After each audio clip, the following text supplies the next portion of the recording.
तीन तरह के लोग कभी भी तरक्की नहीं करते, कभी भी कामयाब नहीं हो पाते। वो लोग जो खुद को मिस्टर परफेक्ट समझते हैं और ये समझते हैं कि उनसे कभी कोई गलती नहीं हो सकती, उनसे कभी कोई कोताही नहीं हो सकती, वो हमेशा हर सिमत में ठीक रहेंगे।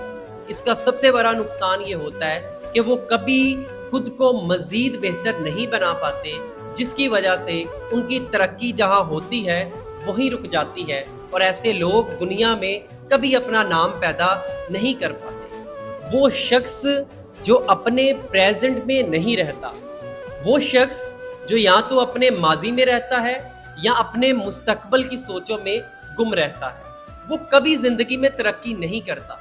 क्योंकि माजी की मिसाल साए की तरह है, जिसका जितना भी पीछा करें आप उसे कैच नहीं कर सकते, और मुस्तकबिल वो सूरज होता है जो अभी निकला ही नहीं।